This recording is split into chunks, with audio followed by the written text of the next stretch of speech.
بسم اللہ الرحمن الرحیم نحمدہ ونصلی ونسلم علی رسولہ الکریم وعلی آلہ الطیبین واصحابہ الطاہرین اما بعد۔ حضرات گرامی، انسان رسوائی کو پسند نہیں کرتا۔ وہ یہ نہیں چاہتا کہ میری رسوائی ہو، میری ذلت ہو، میری توہین ہو اور معاشرے میں مجھے بے وقعت بنا دیا جائے۔ دنیا میں بھی وہ یہی چاہتا ہے، اور جہاں اس کی رسوائی ہو، ندامت ہو، بے وقعت اسے بنا دیا جائے تو یقیناً جو ہے اسے احساس ہوتا ہے کہ اس کی بے عزتی ہوئی ہے، انسلٹ ہوئی ہے، اسے ذلیل کیا گیا ہے۔ اور ایسے مواقع آتے بھی ہیں کہ جب انسان کسی جرم کا ارتکاب کرتا ہے تو پھر عدالت کے کٹہرے میں لایا جاتا ہے، ہاتھ میں جو ہے وہ ہتھکڑیاں لگائی جاتی ہیں، بطور مجرم کے پیش کیا جاتا ہے، تو اس کا سر جھکا ہوتا ہے، گردن جھکی ہوتی ہے، اور اسے پتہ ہوتا ہے کہ فلاں جرم کی وجہ سے جو ہے میرے لیے یہ ذلت کا دن جو ہے وہ دیکھنے پڑے۔ لیکن دنیا میں یہ ذلتیں، یہ رسوائیاں، یہ عارضی ہوتی ہیں اور چند لوگ دیکھ رہے ہوتے ہیں، لیکن قیامت کے دن کی جو ذلت ہے اور رسوائی ہے وہ بڑی ہی خطرناک ہے۔ اربوں لوگ جو ہے وہ دیکھ رہے ہوں گے کہ فلاں شخص کی جو ہے بے عزتی ہوئی ہے، ذلت ہوئی، اور اس کی وجہ جو ہے وہ یہ ہے۔ اس کے ساتھ ساتھ یہ بات یاد رکھیں کہ دنیاوی زندگی آپ جیسے بھی گزار رہے ہیں، اللہ تعالیٰ نے آپ کو آزاد چھوڑ دیا ہے۔ آپ نماز پڑھتے ہیں، نہیں پڑھتے، اللہ کی بارگاہ میں جھکتے ہیں، نہیں جھکتے، اللہ کے احکام کو بجا لاتے ہیں یا نہیں لاتے، تو اللہ تعالیٰ آپ پر کوئی سختی نہیں کر رہا، آپ کی گرفت نہیں فرما رہا، آزاد چھوڑ دیا ہے۔ لیکن یہ بات یاد رکھیں کہ قیامت کے دن جو ہے اس دنیا کی رہنے کی جو تمہاری روش ہے، اس روش کا اظہار ہوگا، اور ایسی علامتیں جو ہے پائی جائیں گی جس سے یہ معلوم ہوگا کہ شخص جو ہے اس عمل سے، اس عبادت سے، یاد الہی سے جو ہے دور بھاگتا تھا، اور پھر جو ذلت و رسوائی ہوگی اس کا انسان تصور بھی نہیں کر سکتا۔ اس میں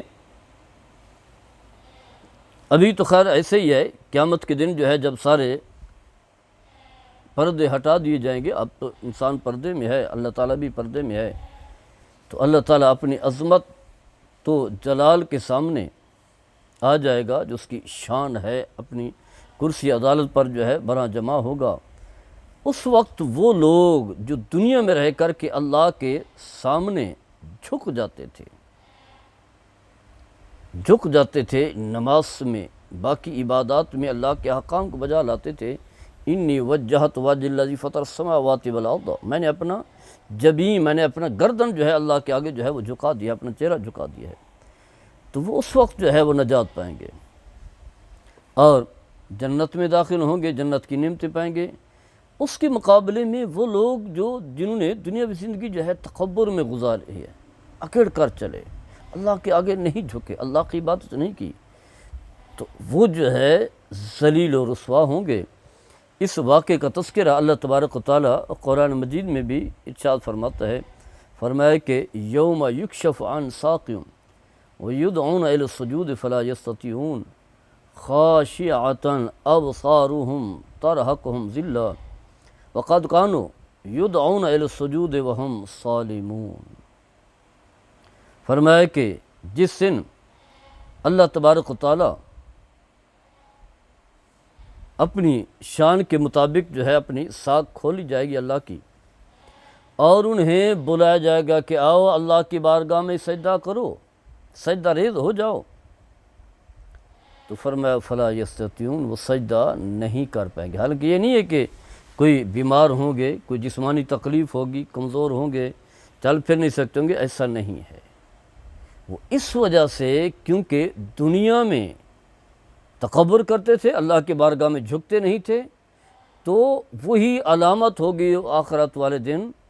کہ گویا کہ دنیا میں بھی جو ہے اللہ کے آگے نہیں جھکتے تھے، عملی مظاہرہ جو ہے یہاں ظاہر ہو رہا ہے۔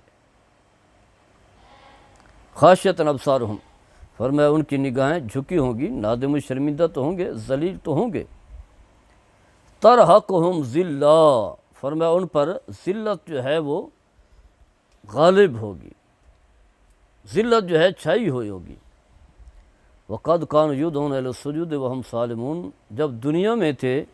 تو کہا جاتا کہ اور نماز پڑھو اللہ کی بارگاہ میں، سجدہ ریز ہو جاؤ، حی علی الصلاۃ کی آوازیں آتی تھی، تو فرمایا وہ حالانکہ وہ تندرست تھے پھر بھی نہیں آتے تھے،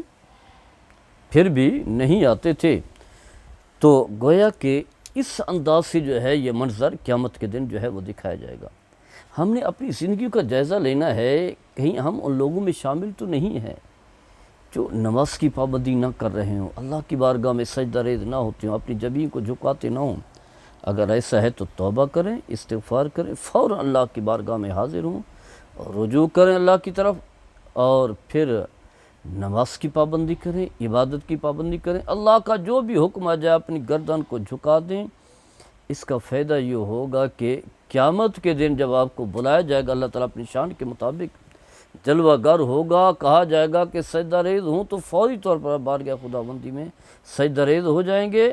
اور پھر آپ کی عزت بنے گی، آپ کی وقت بنے گی، اور پتہ چلے گا یہ نجات یافتہ ہے، جنتی ہے، پھر جنت میں بھیج دیا جائے گا۔ لیکن اگر آپ کے اندر غرور ہے، تکبر ہے، آسانی ہو رہی ہیں، آپ نماز کے قریب نہیں جاتے، نماز نہیں پڑھتے، سجدہ ریز نہیں ہوتے، کبھی پڑھ لی، جب کبھی دوستوں کے ہاں چلے گئے تو چلے گئے، تو پھر اس کے برے اثرات جو ہے قیامت دن ہوں گے، اور وہی اللہ تعالیٰ اپنی شان کے مطابق جلوہ گر ہوگا۔ پھر تم بھی ان افراد میں شامل ہوگے جنہیں کہا جائے گا آؤ سجدہ ریز ہو جاؤ اللہ کی بارگاہ میں، فلا یستطیعون، پھر تم اس قابل نہیں ہوگے کہ اللہ کی بارگاہ میں سجدہ ریز ہو سکے۔ اس کی وجہ یہی ہے کہ وقد کانوا یدعون الی السجود وہم سالمون،